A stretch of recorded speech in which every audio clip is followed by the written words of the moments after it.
Hello friends and subscribers, welcome to Tamil Bell YouTube channel.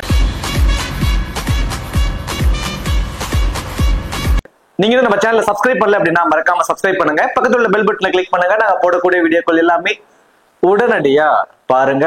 இன்னைக்கு நம்ம வீடியோல Pakistan, New Zealand, தென் south Africa இந்த மூன்று நாடுகளும் சேர்ந்து ஆடக்கூடிய ட்ரை சீரிஸ். ஸோ ஓடிஐல ஒரு ட்ரை சீரிஸை வந்து ரொம்ப வருஷத்துக்கு அப்புறம் ஒரு இன்டர்நேஷனல் லெவல்ல ஒரு ட்ரை சீரிஸ் நடக்குதுன்னு சொல்லலாம். எனக்கு நல்ல விவரம் தெரிஞ்சு ஞாபகம் இருந்து சொல்லலாம், அதுதான் சரியான வார்த்தை இருக்கும். ஞாபகம் இருந்து கடைசியா இந்தியா, ஸ்ரீலங்கா, ஆஸ்திரேலியா போய் விளையாண்ட ட்ரை சீரிஸ் தான் எனக்கு கடைசி இது வரைக்கும் ஞாபகம் இருக்கு. ஸோ அதுக்கப்புறம் எதுவும் மோஸ்ட்லி நடக்கலன்னு நினைக்கிறேன். ஸோ அதுக்கப்புறம் இப்பதான் அந்த ட்ரை சீரிஸ் வந்து கொண்டு வந்திருக்காங்க. ஒரு 3 நேஷன்ஸ் ஒன்றா சேர்ந்து ஆடுறது. அதுவும் எதனால அப்படின்னு சொல்லி பாத்தீங்கன்னா, இப்போ சாம்பியன்ஸ் டிராபி அடுத்து நடக்க போகுது பாகிஸ்தான்ல. ஸோ ஒரு குறுகிய காலகட்டம், ஒரு குறுகிய ஒரு 10 நாளுக்குள்ளதான் இருக்கு. அந்த 10 நாளுக்குள்ள வெளியிருந்து வரக்கூடிய நாடுகளுக்கு வந்து ஒரு பிராக்டிஸ் மேட்சா அமையணும் அப்படிங்கிற ஒரு ரீசனுக்காக அந்த 3 நாடும் கைகோர்த்து ஒரு ட்ரை சீரிஸ் மாதிரி கொண்டு இருக்காங்க. ஒரு நிறைய மேட்சஸ் எல்லாம் இல்ல. ஸோ இப்ப பாகிஸ்தான் வந்து நியூசிலாந்து கூட ஒரு மேட்சும், சவுத் ஆப்பிரிக்கா கூட ஒரு மேட்சும், எப்படி ஒவ்வொரு டீமும் தலா ஒரு முறை தான் வந்து ஆட போறாங்க. ஸோ நிறைய லீக்லாம் ரொம்ப பெருசாலாம் போகாது. ட்ரை சீரிஸ்னா 2 மேட்ச் வரைக்கும் ஆடுவாங்க. இதுல ஒரு மேட்ச் தான் ஆடுறாங்க. ஸோ அதுல பாயிண்ட் டேபிள் யாரு ஃபர்ஸ்ட் 2 இடத்துல இருக்காங்களோ அவங்க ஃபைனல் மாதிரி ஆடுவாங்க. ஸோ இதுதான் இதோட ஒரு கான்செப்டா வச்சிருக்காங்க. அதுல ஃபர்ஸ்ட் மேட்ச் பாகிஸ்தானுக்கும் நியூசிலாந்துக்கும் நடக்க போது அந்த பர்டிகுலர் ஃபர்ஸ்ட் மேட்சுக்கான ஒரு ஃபுல் பிரிவு தான் இந்த வீடியோல நம்ம பார்க்க போறோம். இந்த பர்டிகுலர் ப்ரிவியூ வீடியோ பார்க்கறதுக்கு முன்னாடி நீங்க நம்ம டெலிகிராம்ல ஜாயின் பண்ணலாம், மறக்காம ஜாயின் பண்ணிக்கோங்க. டிஸ்கிரிப்ஷன்ல லிங்க் இருக்கு. லாஸ்ட் ½ ஹவர்ல ஸ்மால் லீக்ஸ்க்கான டீமும் மெகா கான்டெஸ்டுக்கான டெமோ டீம்ஸும் அதுல கொடுத்துக்கிட்டு இருக்கோம். உங்களுக்கு ரொம்பவே யூஸ்ஃபுல்லா இருக்கும். ஸோ மறக்காம எல்லாரும் டெலிகிராம்ல வந்து ஜாயின் பண்ணிக்கோங்க. டிஸ்கிரிப்ஷன்ல லிங்க் இருக்கு. அதே போல நீங்க இன்னும் XL11 ஆப், ஸோ இந்த XL11 ஆப்ல ஜாயின் பண்ணலைன்னா மறக்காம ஜாயின் பண்ணிக்கோங்க. டிஸ்கிரிப்ஷன்ல லிங்க் இருக்கு. இன்வைட் கோடு வந்து தமிழன். ஸ்மால் லீக்ஸ்க்கு ரொம்பவே பெஸ்டான ஒரு ஆப்னா நான் இந்த ஆப்பை நான் சொல்லுவேன். ஸோ மற்ற ஆப்ஸ் எல்லாம் கம்பேர் பண்றப்போ என்ட்ரி ஃபீஸ் இதெல்லாம் ரொம்பவே கம்மியா இருக்கும். ஸோ அதுலயே ஒரு ஹியூஜ் அமௌண்ட் உங்களால சேவ் பண்ணிக்க முடியும். அந்த சேவ் பண்ற மணியை வச்சும் உங்களால இன்னொரு கான்டெஸ்ட்டை கூட பிளே பண்ணிக்க முடியும். ஸோ அந்த மாதிரி ஒரு ஆப்ஷன்ஸ் இதுல இருக்கு. தென் இன்ஸ்டன்ட் வித்ட்ராவல் அவைலபிளா இருக்கு. TDS சார்ஜஸ் பிடிக்கிறது இல்ல, GST சார்ஜஸ் பிடிக்கிறது இல்ல. ரொம்பவே சூப்பர்வா இருக்கும். மறக்காம எல்லாரும் XL11 ஆப்பை ட்ரை பண்ணி பாருங்க. டிஸ்கிரிப்ஷன்ல லிங்க் இருக்கு. இன்வைட் கோடு வந்து தமிழன். மேட்சை பொறுத்த வரைக்கும் 8 பிப்ரவரி மதியம் 2:30 இந்த மேட்ச் வந்து ஸ்டார்ட் ஆக போகுது. மேட்சை பொறுத்த வரைக்கும் லாகூர்ல தான் இந்த மேட்ச் வந்து நடக்குது. ஸோ யூஸ்வலாவே ரீசன்ட் டைம்ஸ்ல கடைசியா ஒரு 5-6 வருஷமாவே பாகிஸ்தான்ல நடக்கிற மேட்சஸ்ல டெஸ்ட் மேட்சா இருந்தாலும் சரி, T20 ஓடி எதுனாலுமே ரன் வந்து ரொம்ப ரொம்ப அதிகமா ஒரு பிளாட் ட்ராக்கா இருக்கு. கிட்டத்தட்ட ஒரு அந்த பிச்சை பார்த்தோம்னாவே ஒரு காரமா இருக்கும். ஸோ அந்த அளவுக்கு ஒரு பேட்டிங்க்கு சப்போர்ட் பண்ற மாதிரியான ஒரு பிளாட் ட்ராக் தான் அங்க வந்து கொடுத்துருப்பாங்க. பேட்ஸ்மேன்ஸ் இங்க என்ஜாய் பண்ணி ரன்ஸ் வந்து அடிப்பாங்க. ஸோ அந்த மாதிரியான அதுல பர்டிகுலரி கொஞ்சம் பவுலர்ஸ்க்கு யாருக்கு சப்போர்ட் பண்ணுதுன்னா ஃபாஸ்ட் பவுலர்ஸ்க்கு தான் கொஞ்சம் சப்போர்ட் பண்ணுது. பேட்ஸ்மேன் அண்ட் ஃபாஸ்ட் பவுலருக்கு இங்க கொஞ்சம் சப்போர்ட் பண்ணும். ரொம்ப அதிகமா பாத்தீங்கன்னா பேட்ஸ்மேன்ஸ் நல்லாவே என்ஜாய் பண்ணி இங்க பிளே பண்ணுவாங்க. மிடில் ஓவர்ஸ்ல ஸ்லைட்டியா கொஞ்சம் ஸ்பின்னர்ஸோட டாமினேஷன் வந்து பாத்தீங்கன்னா இந்த ரன் ஃப்ளோவை கட்டுப்படுத்துற மாதிரியா தான் இருக்குமே தவிர விக்கெட்ஸ் அவங்களுக்கு அதிகமா வந்து இந்த வெனுல கிடைக்கல. வெனு ரெக்கார்டை பொறுத்த வரைக்கும் 66 மேட்ச் இங்க நடந்திருக்கு ஓவராலாவே. அதுல பேட்டிங் ஃபர்ஸ்ட் பண்ண டீம் 34, பேட்டிங் செகண்ட் பண்ண டீம் 31 மேட்சும் வந்து வின் பண்ணிருக்காங்க.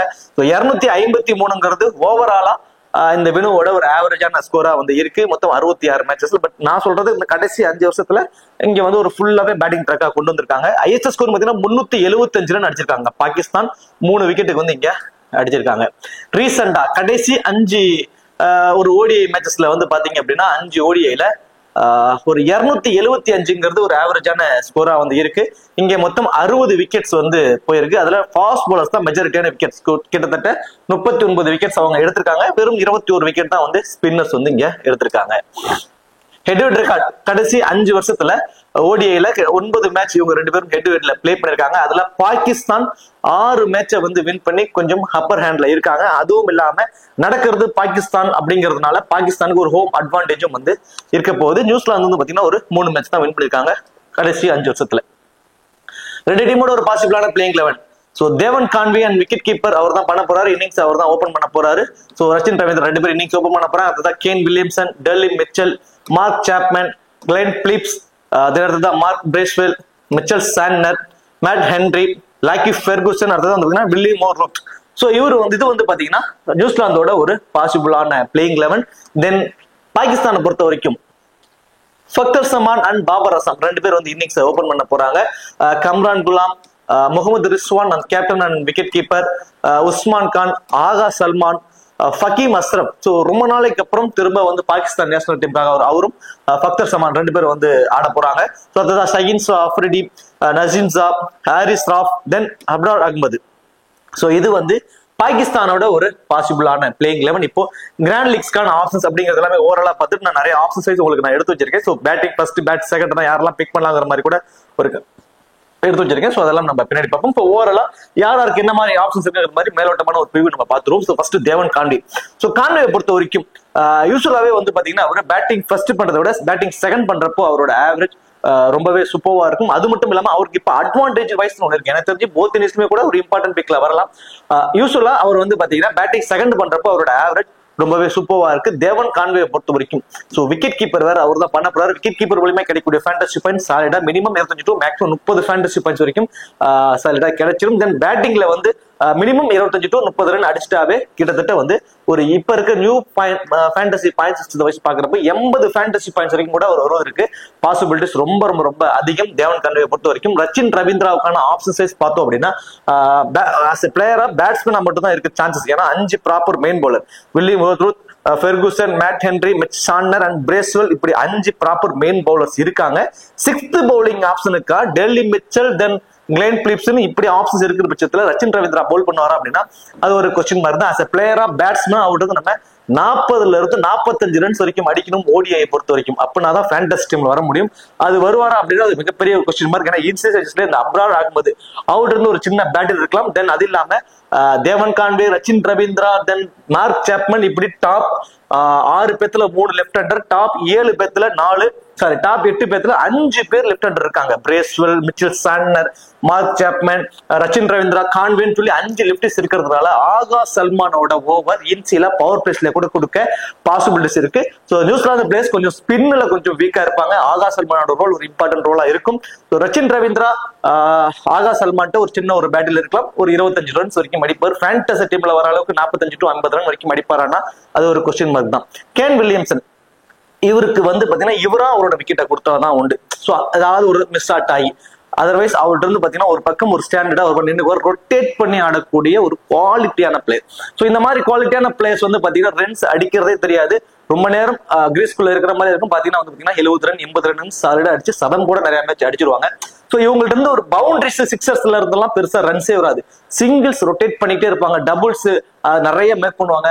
ஒரு குவாலிட்டியான ஒரு பிளேயர், பெஸ்ட் பிளேயர் ஒரு 5 பேர் இருக்காங்க உலக லெவல்ல ஒரு 5-6 பிளேயர் தான் பெஸ்ட் பேட்ஸ்மேன்னா அதுல ஒரு கண்டிப்பா வந்து இருக்கக்கூடிய ஒரு பிளேயர்ல ஒருத்தர் கேன் வில்லியம்சன். மினிமம் வந்து பாத்தீங்கன்னா ஒரு 40ல இருந்து ஒரு 50 ரன்ஸ் வரைக்கும் அடிப்பதற்கான பாசிபிலிட்டிஸ் இருக்கு. மேபி பேட்டிங் ஃபர்ஸ்ட் பண்றாங்கன்னா ஒன்னா பிராண்ட் லீக்ல ஒரு ரொம்பவே இம்பார்ட்டன்ட் பிக்கா இருப்பாரு. கேப்டனுக்கு கூட ஒரு எலிஜிபிளா இருப்பாரு. சதம் அடிப்பதற்கு கூட பாசிபிலிட்டிஸ் எல்லாம் வந்து கேன் வில்லியம்சன் இருக்கு. அந்த அளவுக்கு இன்டென்ட் வைஸும் சரி ஃபார்ம் வைஸும் சரி அவர் சாலிடா இருக்காரு. Delhi Mitchell 3 front line fast bowlers இருக்காங்க. ஸோ எக்ஸ்ட்ரா ஒரு ஃபாஸ்ட் பாலர்ஸ்க்கு கொடுப்பாங்களா அப்படின்னா ஒரு கொஸ்டின் மார்க். பவுல் பண்றாருன்னா ஒரு மினிமம் 2ல இருந்து ஒரு 3 ஓவர் தான். அதிகப்படியான ஓவர்ஸும் கொடுக்க மாட்டாங்க. ஒரு 2 ஓவர் வரைக்கும் பவுல் பண்ணலாம் மேபி சான்சஸ் இருந்தா. பேட்டிங்ல வந்து பாத்தீங்கன்னா மினிமம் வந்து ஒரு 20 to 25 ரன்ஸ் தான். ஃபேண்டசி டீம்ல வருவாருன்னா அது ஒரு மிகப்பெரிய ஒரு டவுட் தான். மார்க் சாப்மன் இருந்து மினிமம் வந்து 25 to 35 ரன்ஸ் வரைக்கும் அடிப்பாரு. எல்லாருமே வந்து ஃபாரின் பிளேயர்ஸ் வந்து ஸ்பின்னர்ஸ்ல கொஞ்சம் வீக்கா இருப்பாங்க. ஃபாஸ்ட் பாலர்ஸ் ரொம்பவே சூப்பர் ஆடிடும். பட் அது அப்படியே நியர் ஆப்போசிட் மார்க் சாப்மனை பொறுத்த வரைக்கும் ஸ்பின்னர்ஸ் ரொம்பவே டீசெண்டா ஆடிட்டு வந்துருவாரு. பட் ஃபாஸ்ட் பாலர்ஸ் மட்டும்தான் கொஞ்சம் கஷ்டப்படுவாரு.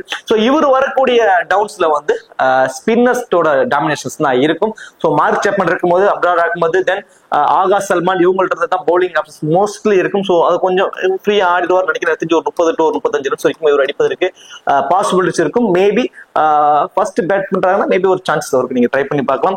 ஸோ கிளென் பிலிப்ஸ் இந்த டீமோட ஒரு பெஸ்ட் பிளேயர், ஒரு பேக் போன்னே சொல்லலாம். இவர் வரக்கூடிய டவுன் பை சான்ஸ் டாப் ஆர்டர்ல ஏர்லினா ஒரு 3 விக்கெட் விழுந்துருது அப்படின்னா ரொம்ப ரெஸ்பான்சிபிலிட்டி எடுத்து ஆடக்கூடிய ஒரு பிளேயர். ஸோ ஒரு 50 ரன்ஸ் இருக்கும் சாலிடா ஆடிடுவார். இல்ல ஒரு 30-35 ஓவர் வரைக்குமே எல்லாருமே சூப்பரா ஆடிடுறாங்க அப்படின்னா அந்த கடைசி 15 ஓவரை ரெஸ்பான்சிபிலிட்டி எடுத்து ஒரு நல்ல ஸ்கோரா செட் பண்ணக்கூடிய ஒரு எபிலிட்டி. ஸோ இது கிட்டத்தட்ட அவரோட ரோல் தான் வந்து ஒன்று பினிஷர் ரோல்ல இருக்கும், இல்லைன்னா நல்ல ஸ்கோர் செட் பண்ணி கொடுக்கக்கூடிய ஒரு ரோல்ல இருக்கும். தென் பவுலும் வந்து பாத்தீங்கன்னா மினிமம் வந்து ஒரு 3 ஓவர் வரைக்கும் பவுல் பண்ணக்கூடிய, மினிமம் 3 மேக்ஸிமம் 5 கூட பவுல் பண்ணுவார். ஏன்னா ஏசியன் கண்டிஷன்ஸ்ல அவர் நல்லா பவுல் பண்ணி விக்கெட்டும் எடுத்திருக்காரு. ஒரு குவாலிட்டி இன்டென்ட் உள்ள ஒரு பிளேயர் அவரு. ஸோ எனக்கு தெரிஞ்சு போத் இன்னிங்ஸ்லுமே ஒரு இம்பார்ட்டன்ட் ரோலா வந்து ஒரு கீ ரோலா நியூசிலாந்து டீமுக்கு இருப்பதற்கு பாசிபிலிட்டிஸ் உள்ள ஒரு பிளேயரா வந்து கிளென் பிலிப்ஸ் வந்து இருப்பாரு. பிரேஸ்வெல் அவர்கிட்ட இருந்து ஒரு மினிமம் 6 மேக்ஸிமம் 7 ஓவர் வரைக்கும் தான் அவர் போல் பண்ண சான்சஸ் இருக்கும். அவரோட 10 ஓவர் போல் பண்ணுவாரான்னா அது ஒரு கொஸ்டின் மார்க் தான். என்ன காரணம் அப்படின்னா ஃபக்தர் சமான் தென் அடுத்ததான் வந்து பாத்தீங்கன்னா ஆகாஷ் சல்மான் சம்திங். ஸோ அதுக்கப்புறம் ரொம்ப லெஃப்ட் ஹேண்டர்ஸ் பெருசா இல்ல, வெறும் ரைட் ஹேண்டர்ஸ் தான் இருக்காங்க. சாண்டனரோட ரோல் கொஞ்சம் அதிகமா இருக்கும். ஸோ சாண்டனர்கிட்ட இருந்து நம்ம 8ல இருந்து மினிமம் 8 மேக்ஸிமம் 10, மினிமம் அது 8 ஓவர் போல் பண்ணிடுவாரு. மிச் பிரேஸ்வெல் இருந்து மினிமம் 6 மேக்ஸிமம் 8 இந்த காம்பினேஷன் தான். ஸோ இவங்கள்ட்ட கூட அந்த மீதி இருக்கிற ஓவர்ஸ் எல்லாத்தையுமே கிளென் பிலிப்ஸ் போல் பண்ணுவார். இப்போ சாண்டனர்ட் இருந்து மினிமம் 8, இந்த மீதி 2 ஓவர் வந்து கிளென் பிலிப்ஸும், பிரேஸ்வெல் மினிமம் 6 மேக்ஸிமம் 8 அப்படிங்கிறப்ப அவுட் இருந்து ஒரு 3 ஓவரும் வந்து பாத்தீங்கன்னா கிளென் பிலிப்ஸ் இருந்து ஒரு 5 ஓவர் வரைக்கும் நம்ம எதிர்பார்க்கலாம். அதர்வைஸ் மேட் ஹென்ரி அவரோட 10 ஓவர், லாக்கி ஃபெர்குசன் அவரோட 10 ஓவர், தென் வில்லியம் அவுட் இருந்து பாத்தீங்கன்னா ஒரு 8 ஓவர் வரைக்கும் பவுலிங் ஆப்ஷன்ஸ் கொடுப்பாங்க. இதுதான் அது உங்களோட காம்பினேஷனா இருக்கும். ஸோ சாண்டனர் தான் அந்த டீமோட கேப்டன் அப்படிங்கிறதுனால மோஸ்ட் ப்ராபபிலி அவரோட 10 ஓவருமே கூட எடுத்துக்கிறதுக்கு சான்சஸ் இருக்கும். அது மட்டும் கிடையாது, இவரோட பேட்டிங்கை எப்ப வேணாலும் அவரை கொஞ்சம் ப்ரொமோட் பண்ணி ஆட வைக்கிறதுக்கும் பாசிபிலிட்டிஸ் இருக்கும். சிம் லைக்ஸ் நம்ம அக்சர் பட்டேல் மாதிரி. ஸோ அக்சர் பட்டேலை எப்ப வேணாலும் டாப் ஆர்டர்ல ப்ரொமோட் பண்ணுவாங்க. நான் லாஸ்ட் வீடியோல சொல்லியிருந்தேன், அதே மாதிரி லாஸ்ட் மேட்ச் பண்ணியிருந்தாங்க. அதே மாதிரி தான் சிம் லைக் சாண்டனரும் டாப் ஆர்டர்ல ஒரு மாதிரி விக்கெட்ஸ் கொலாப்ஸ் ஆகுது, ஒரு 2 விக்கெட் 3 விக்கெட் கேர்ல விழுது அப்படின்னா உடனே வந்து இவரை ஒரு ப்ரொமோட் பண்ணிக்குவாரு. டாப் ஆர்டர்ல கொஞ்சம் ஆடிட்டு அதுக்கப்புறம் கொஞ்சம் பேட்டிங் டெப்த்தை வந்து கொஞ்சம் பிரீஃப் பண்ணிடுவாரு. ஸோ அந்த மாதிரி ஒரு எபிலிட்டி உள்ள ஒரு பிளேயர். பேட்டிங்ல வந்தாலும் மினிமம் வந்து ஒரு 30 ரன்ஸ் வரைக்கும் அடிக்கக்கூடிய எபிலிட்டி உள்ளவர். 10 ஓவருமே போல் பண்ண போறாரு அப்படிங்கிறப்போ 2 விக்கெட் வரைக்கும் எடுப்பதற்கான சான்சஸ் கூட இவருக்கு ரொம்பவே அதிகம். தென் இவரோட ஃபீல்டிங் பொசிஷன் எல்லாமே இந்த ஸ்கொயர் பவுண்டரிஸ் லாங் ஆஃப்ல இருக்கிறதுனால 1 or 2 கேச்சஸ் பிடிக்கும் வாய்ப்பு அதிகம் உள்ள ஒரு பிளேயர்ல மிச்சல் சாண்டனர் வந்து இருப்பாரு. பிரேஸ்வெல் as a பிளேயரா பேட்ஸ்மேனா வந்து பாத்தீங்கன்னா 20ல இருந்து 25 ரன்ஸ் வரைக்கும் அடிப்பாரு. 1 விக்கெட் வரைக்கும் எடுப்பதற்கான ஒரு சான்சஸ் லைக் ஒரு 50ல இருந்து ஒரு 60 ஃபேண்டசி பாயிண்ட்ஸ் வரைக்கும் வருவதற்கான பாசிபிலிட்டிஸ் உள்ள ஒரு பிளேயர் பிரேஸ்வெல். மேட் ஹென்ரியை பொறுத்த வரைக்கும் என்னோட பாயிண்ட் ஆஃப் வியூல போத் இன்னிங்ஸ்லுமே ரொம்ப இம்பார்ட்டன்ட் பிக்கா நான் அவரை கருதுறேன். போத் இன்னிங்ஸ்லுமே வந்து ஒரு விக்கெட் டேக்கிங் எபிலிட்டி, ரீசன்ட் ஃபார்மும் ரொம்ப சூப்பர்வா இருக்கு மேட் ஹென்ரியை பொறுத்த வரைக்கும். சோ ஃபர்ஸ்ட் போல் பண்றாருன்னா மினிமம் 2 மேக்ஸிமம் 3 விக்கெட் வரைக்கும் எடுப்பாரு. செகண்டா போல் பண்ண போறாருன்னா 2 விக்கெட் வரைக்கும் எடுப்பதற்கான பாசிபிலிட்டிஸ் ரொம்ப அதிகம். ஃபெர்குசனை பொறுத்த வரைக்கும் மேபி ஃபர்ஸ்ட் போல் பண்றாருன்னா அவருக்கு ரொம்ப ஐ திங்க் எனக்கு தெரிஞ்ச லைட் ஒரு சான்சஸ் இருக்கும். 1 விக்கெட் வரைக்கும் எடுப்பாரு. செகண்டா போல் பண்றாரு அப்படின்னா ஒரு 50-50 ஆப்ஷன்ஸ்ல கொண்டு போகலாம். சோ அந்த ஒரு காம்பினேஷன் தான் வந்து இருக்கும். அடுத்தது பாகிஸ்தான்ல ஃபக்தர் சமான் அண்ட் பாபர் அசாம் 2 பேர் வந்து இன்னிங்ஸ் ஓபன் பண்றாங்க. ஒரு லாங் பிரேக்கு அப்புறம் நேஷனல் டீமுக்கு வந்து ஃபக்தர் சமான் உள்ள வராரு. ஃபக்தர் சமானை பொறுத்த வரைக்கும் சேஸ் பண்றப்போ அவரோட ஃபேண்டசி வேல்யூ ரொம்பவே இம்பார்ட்டன்டா வந்து இருக்கும். பாபர் அசாம் இந்த வெனோட ஆவரேஜ் கடைசி 5 மேட்ச்ல வந்து பாத்தீங்கன்னா 80 அப்படிங்கிற மாதிரி வச்சிருக்காரு. இந்த வெனுல ஒரு சூப்பரான ஆவரேஜ் வச்சிருக்கக்கூடிய ஒரு பிளேயர். ஹெட் ரெக்கார்ட்லயுமே ரொம்பவே சூப்பரா வச்சிருக்காரு. 50 சம்திங் 49 நினைக்கிறேன் average. So head record venue record 2லயுமே ஒரு நல்ல ஆவரேஜ் இருக்கக்கூடிய ஒரு பிளேயர். ரீசென்ட் டைம்ல நல்லா ஆடிட்டு இருக்கக்கூடிய ஒரு பிளேயர்னு சொல்லலாம். பாபர் அசாம் பேட்ல இருந்து இந்த மேட்ச் வந்து நம்ம லைக் கேன் வில்லியம்சனுக்கு எந்த மாதிரி ஆப்ஷனோ அதே மாதிரி ஆப்ஷன் தான். நீங்க மோஸ்ட்லி கிராண்ட் லீக்ஸ் எல்லாம் Kane Williamson captain, Babar Azam vice captain, Babar Azam captain, Kane Williamson vice captain, இந்த காம்பினேஷன்ல கூட ஒரு டீம் நீங்க வந்து ட்ரை பண்ணி பார்க்கலாம். ஸ்மால் லீக்ஸ்க்கு கூட அது ஆப்டா வந்து இருக்கும். சோ அடுத்ததா கம்ரான் குலாமோட பேட்டிங்ல இருந்து ஒரு 25 to 30 ரன்ஸ் வரைக்கும் எதிர்பார்க்கலாம். ஃபேண்டசி டீம்ல வரணும்னா மினிமம் 40 to 45 ரன்ஸ் வேணும். சோ கம்ரான் குலாம் தான் 25 to 30 ரன்ஸ் வரைக்கும் எதிர்பார்க்கலாம். ஃபாஸ்ட் பாலர்ட்ட கொஞ்சம் ஒரு வீக்கா இருக்காரு. சோ அதுக்கு அந்த மாதிரி குவாலிட்டியான மேட் ஹென்ரி இருக்காரு. தென் அடுத்தது வந்து பாத்தீங்கன்னா ஃபெர்குசன், வில்லியம் இவங்க எல்லாமே ஒரு குவாலிட்டி இன்டென்ட் உள்ள ஒரு ஃபாஸ்ட் பாலர். சோ மேபி ஏர்லியரா அவுட் ஆகிறதுக்கு சான்சஸ் இருக்கும். Mohammad Rizwan as usual second டவுனே வேற வராரு. ஓடிஐ பொறுத்த வரைக்கும் செகண்ட் டவுன் தேர்ட் டவுன்ல வரக்கூடிய பிளேயர்ஸ் ரொம்பவே இம்பார்ட்டன்ட். அவங்களோட ரோல் ரொம்பவே மேட்சுக்கு தகுந்த மாதிரி அடாப்ட் ஆகி ஆடக்கூடிய ஒரு ரோலா வந்து இருக்கும் 50 ஓவர்ல பொறுத்த வரைக்கும்.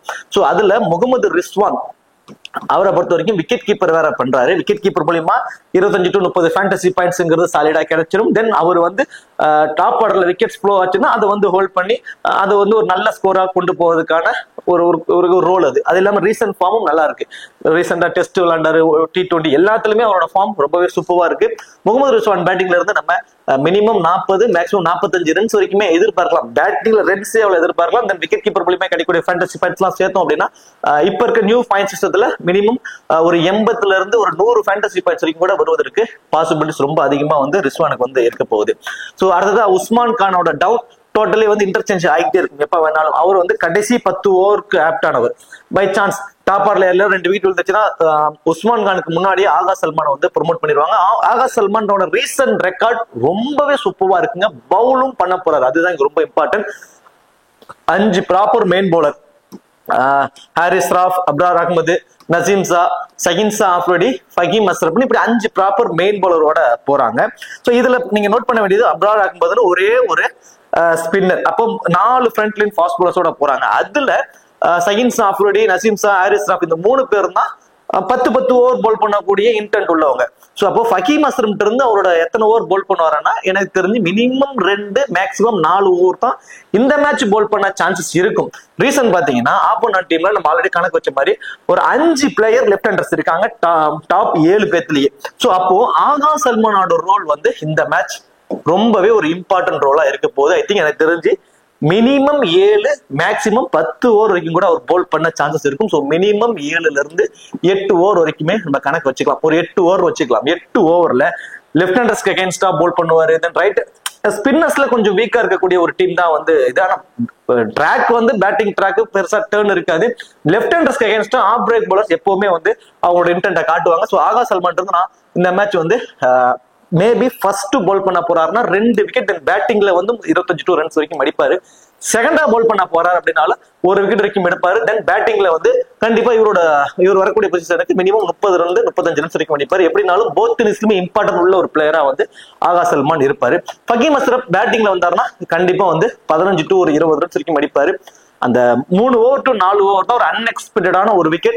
ஐ திங்க் எனக்கு தெரிஞ்சு ஒரு 50 ஃபேண்டசி பாயிண்ட்ஸ் வரைக்கும் வரலாம். ஸோ ஃபேண்டசி டீம்ல வருவாரானா ஒரு கொஸ்டின் மார்க் தான்.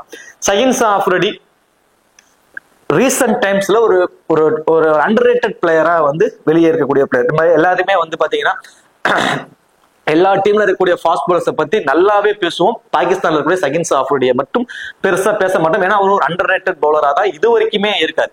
இப்ப நம்ம ஒவ்வொரு டீம்லயுமே வந்து பாத்தீங்கன்னா நம்ம எடுத்துக்கிட்டோம் அப்படின்னா ஆஸ்திரேலியாவில் எடுத்துக்கிட்டீங்க அப்படின்னா இப்ப கரண்ட்ல மிச்சர் ஸ்டார்க்கா இருக்கட்டும், பேட் கமின்ஸ், இவங்க இந்தியாவில் எடுத்துட்டு நம்ம ஜஸ்பிரீத் பும்ரா, ஹர்ஷதீப் சிங், நம்ம இங்கிலாந்து எடுத்துட்டோம்னா ஜோஃப்ரா, இப்படி எல்லா பிளேயருமே நல்லா வெளியே தெரியும். ஆனா ஷஹீன் ஷா ஆஃப்ரிடியோட பேர் மட்டும் பெருசா வெளியவே வராது. ஆனா பேட்டிங்ல வந்து கான்ட்ரிபியூட் பண்ணிட்டு இருக்காரு. ரீசெண்ட் டைம்ஸ் ஒரு ஆல்ரவுண்டர் பர்ஃபார்மன்ஸ் கொடுத்துட்டு இருக்காரு. ஷஹீன் ஷா ஆஃப்ரிடியை பொறுத்த வரைக்கும் பேட்டிங்ல இந்த மேட்ச் வந்தாலுமே மினிமம் 20 ரன் அடிப்பாருங்க. அது எல்லாமே பவுண்டரிஸ்ல ட்ரீட் பண்ணி ஆடுறாரு. அந்த அளவுக்கு ஒரு ஆடிட்டிங் எபிலிட்டி வச்சிருக்காரு. 10 ஓவருமே போல் பண்றாரு. இன்சிலா பவர் பிளேலயே வந்து ஒரு சின்ன ஒரு ட்ரெண்ட் வந்து கொடுத்துருவாரு. தென் டெத் ஓவர்லயே வந்து போல் பண்ணுவாரு. ஃபர்ஸ்ட் போல் பண்றாருன்னா நீங்க நாளைக்கு ஒரு கேப்டன் வைஸ் கேப்டனா கூட ட்ரை பண்ணலாம். எனக்கு தெரிஞ்சு போத் இன்னிங்ஸ்லயுமே ஆப்டா இருப்பாரு. கேப்டன் வைஸ் கேப்டனுக்கு ஆப்டா இருப்பாரு. ஏன்னா பேட்டிங்ல வந்து சம் கான்ட்ரிபியூட் பண்றாரு. ஒரு ஒர்த்தபிள் பவுலரா வந்து ரீசெண்ட் எராவில் வந்து அவர் இருந்துகிட்டு இருக்காரு. ஷஹீன் ஷா ஆஃப்ரிடியை பொறுத்த வரைக்கும் மஸ்ட் ட்ரை. போத் இன்னிங்ஸ்லுமே இம்பார்ட்டன்ட் பிக்கா இருப்பாரு. நசீம் ஷாவை பொறுத்த வரைக்கும் செகண்டா போல் பண்றப்ப இவரோட ஃபேண்டசி வேல்யூ டோட்டலாவே இன்க்ரீஸ் ஆகுங்க. ஸோ செகண்டா போல் பண்றப்ப இவருக்கு விக்கெட் டேக்கிங் ஆப்ஷன்ஸ் ரொம்ப ரொம்ப அதிகம். ஹாரிஸ் ராஃபை கம்பேர் பண்றப்ப ஹாரிஸ் ராஃபை பொறுத்த வரைக்கும் ஃபர்ஸ்ட் போல் பண்றப்ப மஸ்ட் ட்ரை ஆப்ஷன்ஸ்ல வருவார். ஏன்னா இந்த கடைசி 5 ஓவர்ல வந்து பாத்தீங்கன்னா ஷஹீன் ஷா ஆஃப்ரிடி, ஹாரிஸ் ராஃப் தான் போல் பண்ணாங்க. இந்த டைலண்டர் எல்லாமே ஒரே ஓவர்ல 3 விக்கெட் கூட எடுத்துட்டு போயிருவார் ஹாரிஸ் ராஃபை பொறுத்த வரைக்கும். ஆனா செகண்டா போல் பண்றப்ப ஹாரிஸ் ராஃபோட விக்கெட் டேக்கிங் எபிலிட்டி ரொம்பவே கம்மியா இருந்திருக்கு. ஆனா அதுல அப்படியே நசீம் ஷாவோட ரோல் அப்படியே மாறி இருக்கும். ஸோ நசீம் ஷாவை பொறுத்த வரைக்கும் செகண்டா போல் பண்றப்ப அவருக்கு ரொம்பவே இம்பார்ட்டன்ஸ் கொடுத்துருவாங்க. அப்ரார் அகமது ரீசெண்ட் டைம்ஸ்ல இவரோட பாலை கொஞ்சம் கணிச்சு ஆடுறதுக்கு கஷ்டப்படுறாங்க எல்லா டீம்ஸுமே. இவர் ரீசெண்ட் டைம்ஸ்ல விளையாண்ட டீம்ஸ் எல்லாமே கொஞ்சம் கஷ்டப்பட்டாங்க இவரோட ஓவர்ஸ்ல. போத் இன்னிங்ஸ்லயுமே எனக்கு தெரிஞ்சு ஒரு 2 விக்கெட் வரைக்கும் எடுப்பதற்கான பாசிபிலிட்டிஸ் உள்ள ஒரு பிளேயரா தான் வந்து அப்ரார் அகமது இருக்காரு. சரி, ஓகே. இப்போ டபுள் ஆப்ஷன்ஸ் சொல்லி பாத்தீங்கன்னா ஆகா சல்மான், முகமது ரிஸ்வான், பிரேஸ்வெல் அண்ட் தேவன் கான்வே, தென் அதுதான் மிச்சல் சாண்டர். சோ இந்த 5 பேருமே வந்து பாத்தீங்கன்னா டபுள் ஆப்ஷன்ஸ்ல 2 டீம்லயுமே இருந்து இருக்கக்கூடியவங்க. டபுள் ஆப்ஷன்ஸ் மீன்ஸ் அந்த 2 வகையில அவங்களுக்கு பாயிண்ட்ஸ் கிடைக்கும். விக்கெட் கீப்பர் மூலமாவும் ஃபேண்டசி பாயிண்ட்ஸ் கிடைக்கும். பேட்டிங்ல வந்து சம் கான்ட்ரிபியூட் அவங்க பண்ணிடுவாங்க. தென் பவுலும் Bracewell minimum 6 maximum 8 over. Mitchell Santner I think எனக்கு தெரிஞ்சு 10 ஓவருமே அவர் கேப்டன்ங்கிறதுனால ஒரு 10 ஓவருமே போல் பண்ணிடுவார். எப்ப வேணும் ஒரு டாப் ஆர்டர் ப்ரொமோட் பண்ணிக்குவாரு. தென் முகமது ரிஸ்வான் விக்கெட் கீப்பர், தென் பேட்டர் ஆகா சல்மான் மினிமம் இந்த மேட்ச் 8 ஓவர் மேக்ஸிமம் 10 ஓவருமே போல் பண்ணிடுவாரு. பேட்டிங்ல வந்து மினிமம் 25 to 30 ரன். ஸோ இப்போ இந்த 5 பேருமே டபுள் ஆப்ஷன்ஸ்ல இந்த பர்டிகுலர் மேட்ச்ல இம்பார்ட்டன்ட் பிளேயர்ஸா இருக்கக்கூடியவங்க. தென் அடுத்தது வந்து பாத்தீங்கன்னா low percentage important most of இவங்களை பெருசா கன்சிடரே பண்ணாம இருக்கக்கூடியவங்க. வில்லியம் மினிமம் 2 விக்கெட் வரைக்கும் எடுப்பதற்கான சான்சஸ் ஐ திங்க் செகண்டா போல் பண்றாரு அப்படின்னா அவருக்கு ஒரு இம்பார்ட்டன்ஸ் கொடுத்து பாருங்க. கிளென் பிலிப்ஸ் போத் இன்னிங்ஸும் இம்பார்ட்டன்ட் பிளேயரா தான் இருப்பாரு. ஐ திங்க் எனக்கு தெரிஞ்சு மினிமம் 4 மேக்ஸிமம் 6 ஓவர் வரைக்கும் கூட போல் பண்ணலாம். ஏசியன் கண்டிஷன்ல நல்லாவே போல் பண்ணி விக்கெட்டும் எடுத்திருக்காரு. அவரோட ஃபீல்டிங் விஷயம் எல்லாமே ஸ்கொயர் பவுண்டரிஸ்ல இருக்கும். 1 or 2 கேச்சஸ் பிடிக்கும் சான்சஸ். தென் பேட்டிங்ல அவர் வரக்கூடிய டவுனை பத்தி நம்ம டீடைல்டா பேசிட்டோம். பேட்டிங்ல வந்தாலும் மினிமம் 25 to மேக்ஸிமம் 35 ரன்ஸ் வரைக்கும் அடிப்பதற்கு வாய்ப்புள்ள ஒரு பிளேயர் கிளென் பிலிப்ஸ். இந்த 4 பேருமே வந்து லோ பர்சன்டேஜ் இம்பார்ட்டன்ட் பிளேயர்ஸ்ல இருப்பாங்க. டிஃபரன்சியலா கிராண்ட் லீக்ஸ்ல நீங்க ட்ரை பண்றதா இருந்தா ஒரு மல்டிபிள் டீம்ஸ் ட்ரை பண்றப்ப உங்களுக்கு ட்ரை பண்ணி பாத்துக்கோங்க. நசீம் ஷாவுக்கு செகண்டா போல் பண்ண போறாருன்னா ஒரு இம்பார்ட்டன்ஸ் கொடுத்து பாருங்க. கம்ரான் குலாம் ஃபாஸ்ட் பாலர்ஸ்ட கொஞ்சம் கஷ்டப்படுறாரு, பட் லோ பர்சன்டேஜ்ல இருக்காரு. அவருடைய 4வது ஏன்னா ஒரு லாஸ்டா விளையாட ஒரு 7-8 மேட்ச்ல ஒரே ஒரு மேட்ச் மட்டும் ஒரு நல்ல ஒரு பெரிய ஸ்கோர் ஆனாரு. அதுக்கப்புறம் ஏதாவது அவுட் ஆயிட்டு இருக்காரு. எப்பவாவது ஒரு பவுலிங் ஆப்ஷன் கொடுப்பாங்க. Bowling option must try options இல்ல, நிறைய பேர் பவுலிங் ஆப்ஷன்ஸ் இருக்காங்க. கம்ரான் குலாம் ஒரு லோ பர்சன்டேஜ்ல இருக்காரு. அட்லீஸ்ட் ஒரு டீம்லயாவது ட்ரை பண்ணி பாருங்க. இப்போ பேட்டிங் ஃபர்ஸ்ட் அண்ட் செகண்ட்ல இம்பார்ட்டன்ட் பிளேயர்ஸ் யார் ஒவ்வொரு டீம்ல இருந்து அப்படின்னு சொல்லி பார்ப்போம். பேட்டிங் ஃபர்ஸ்ட் பண்றப்போ Rachin Ravindra, Daryl Mitchell Bracewell and Lockie Ferguson. So Lockie Ferguson batting ஃபர்ஸ்ட்னா செகண்டா போல் பண்ண போறாரு அப்படின்னா ஸோ இந்த காம்பினேஷன்ஸ்ல இவங்களுக்கு வந்து ட்ரை பண்ணி பாருங்க. பேட்டிங் ஃபர்ஸ்ட் பண்ண போறாங்க அப்படின்னா இந்த காம்பினேஷன் வந்து ஒரு ஒர்த்தபிள் பிக்கா இருக்கும். அதே மாதிரி பேட்டிங் செகண்ட் பண்ண போறாங்க அப்படின்னா தேவன் கான்வே பேட்டிங் செகண்ட் வருவதற்கு முன்னாடி விக்கெட் கீப்பர் மூலமா சம் ஃபேண்டசி பாயிண்ட்ஸோட வந்துருவாரு. தென் அவர் பேட்டிங் செகண்ட் நல்ல ஆவரேஜ் வச்சிருக்காரு. அதே மாதிரி மார்க் சாப்மேன் பேட்டிங் செகண்ட் பண்றப்போ அவருக்கு ஒரு டிஃபரன்ஷியல் பிக்கா ட்ரை பண்ணி பாருங்க. மோஸ்ட் ஆஃப் அவர் பெருசா கன்சிடர் பண்ண மாட்டாங்க. டாப் விக்கெட் கொலாப்ஸ் ஆச்சுன்னா இவர் வந்து ரொம்ப லோ பர்சன்டேஜ் பிக்காவும் இருப்பாரு. ஸோ பேட்டிங் செகண்ட்னா நியூசிலாந்து டீம்ல இருந்து இவங்களை ட்ரை பண்ணி பாருங்க. அதே மாதிரி மிச்சல் சாண்டனர் பேட்டிங் செகண்ட் பண்ண போறாரா இம்பார்ட்டன்ஸ் கொடுத்து பாருங்க. ஏன்னா ஃபர்ஸ்ட் போல் பண்றப்போ விக்கெட் டேக்கிங் ஆப்ஷன்ஸ் 2 விக்கெட் வரைக்கும் எடுப்பதற்கு சான்சஸ் இருக்கும். தென் இவர் வரக்கூடிய அந்த டவுனுக்கு வந்ததுக்கு அப்புறம் பினிஷிங் ஆப்ஷன்ஸ் இருக்கும். ஸோ பேட்டிங்ல வந்து சம் கான்ட்ரிபியூட் இருக்கும். So Mitchell Santner batting second பண்றப்போ ரொம்பவே இம்பார்ட்டன்ஸ் கொடுங்க. வில்லியம் ஓவர்வுக்கும் வந்து பாத்தீங்கன்னா அவருக்கும் வந்து செகண்ட் பண்றப்போ ஒரு இம்பார்ட்டன்ஸ் வந்து கொடுத்து பாருங்க. அதே மாதிரி ஃபர்ஸ்ட் போல் பண்றப்போ அந்த காம்பினேஷன் ட்ரை பண்ணி பாருங்க. அதே மாதிரி பாகிஸ்தான் டீமை பொறுத்த வரைக்கும் பேட்டிங் ஃபர்ஸ்ட் பண்ண போறாங்கன்னா கம்ரான் குலாம்க்கு ஒரு டிஃபரன்ஷியலா நீங்க ட்ரை பண்ணி பார்க்கலாம்.